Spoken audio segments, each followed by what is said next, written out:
ಚೆನ್ನೈನ ಆಸ್ಪತ್ರೆಯೊಂದರಲ್ಲಿ 1975ನೇ ಇಸ್ವಿ ಸೋಮವಾರ ಕನ್ನಡದ ಮೇರು ನಟ ಡಾಕ್ಟರ್ ರಾಜ್ಕುಮಾರ್ ಅವರ ಧರ್ಮಪತ್ನಿ ಶ್ರೀಮತಿ ಪಾರ್ವತಮ್ಮ ರಾಜ್ಕುಮಾರ್ ಅವರ ಗರ್ಭದಲ್ಲಿ ಹುಟ್ಟಿದ ಕಂದ ಪುನೀತ್ ರಾಜ್ಕುಮಾರ್. ಸಹೋದರರಾದ ಶಿವರಾಜ್ ಕುಮಾರ್, ರಾಘವೇಂದ್ರ ರಾಜ್ಕುಮಾರ್, ಸಹೋದರಿಯರಾದ ಪೂರ್ಣಿಮಾ, ಲಕ್ಷ್ಮಿ ಅವರ ಮುದ್ದಿನ ಅಪ್ಪು, ಎಲ್ಲರ ಪಾಲಿನ ಪ್ರೀತಿಯ ಅಪ್ಪು, ಅಭಿಮಾನಿಗಳ ಪಾಲಿಗೆ ಪವರ್ ಸ್ಟಾರ್. ಅಪ್ಪನೆದುರು ನಟಿಸಿ ಅಪ್ಪು ತಂದೆಗೆ ತಕ್ಕ ಮಗ ಹೀಗೆನಿಸಿಕೊಂಡಿದ್ದು ಈಗ ಇತಿಹಾಸ.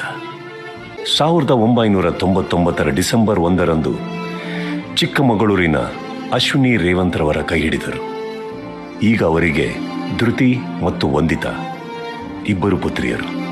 ಸಮಾಜಮುಖಿಯಾಗಿ ಬದುಕಿ ಬಾಳಿದ ಪುಣ್ಯಾತ್ಮ ಪುನೀತ್ ರಾಜ್ಕುಮಾರ್ 29 ಅಕ್ಟೋಬರ್ 2021ರಂದು ಹೃದಯಾಘಾತಕ್ಕೆ ಒಳಗಾಗಿ ನಮ್ಮನ್ನು ಅಗಲಿದ ಶ್ರೀ ಪುನೀತ್ ರಾಜ್ಕುಮಾರ್ ಅವರ